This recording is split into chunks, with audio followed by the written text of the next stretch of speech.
Thank you, Mr. Chair. This is one of the most important hearings this committee will have, because what has happened in Minneapolis has brought the nation's attention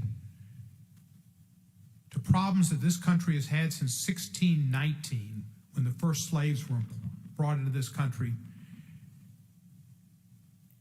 And we had slavery until 1863/65, Emancipation Proclamation / into the Civil War, Juneteenth. And then we had Jim Crow. And then we had post-Jim Crow, which was the Southern Strategy, which was a continuation of a racist policy that we've had for years to keep black people down, to not give them rights, to not give them opportunities to participate in the American dream, to have health care, to have education, to have job training, to not be discriminated against in housing, to not be discriminated against in employment. And it all came to bear. That is the issue that brought us here today, was George Floyd, killed by a police officer with no concern for humanity, one of the most cruel acts ever witnessed, live by individuals on the street, and then immediately thereafter by recordings, video recordings, to where we all saw that officer put his knee on the neck of the man who said, "I cannot breathe," and he didn't give a hoot, because he was a policeman who had been upset that Mr. Floyd apparently didn't cooperate in getting in the back seat of the car, and he was going to teach him a lesson. He was going to teach him a lesson that he would remember for 8 minutes and 46 seconds. Not forever, but for Mr. Floyd it was forever. 8 minutes and 46 seconds became forever, because he didn't do what a policeman wanted him to do.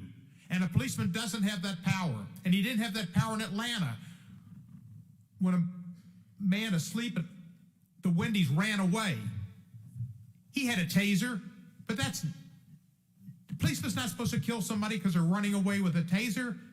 They should have not used deadly force, but they did it for the same reason that Mr. Floyd was killed, because that officer's ego was hurt. Because that man got away from the officer. That man got that officer's taser, and he was going to teach him a lesson. Police should not be teaching people lessons that they would and kill them because of it. They ought to teach them lessons about, you really shouldn't do this, and let me explain to you why. Community-oriented policing. And there are a lot of policemen that do that. But there's some and quite a few bad apples, and they're mostly focused on African Americans, because they focus on people who have the least power in society, because that's where they get off. What I heard last week and what I've heard today from my Republican colleagues has been disheartening, and America should be repulsed by it. Because this hearing's about police, it's about racism, it's about overuse of force against individuals that cost them their lives. It's not about abortion. It's not about Mueller. It should be more about Mueller, but it's not about Trump. Orange Lives Matter. It's not about that. It's not about defunding the police, and it's not about Officer Underwood.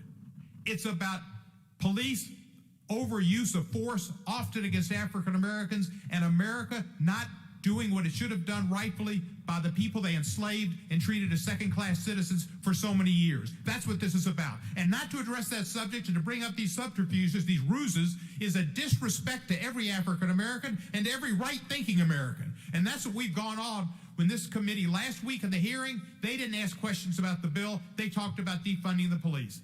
Then they come up and they go, well, this Democrat may be for defunding the police, one member of Congress, and this one and that one.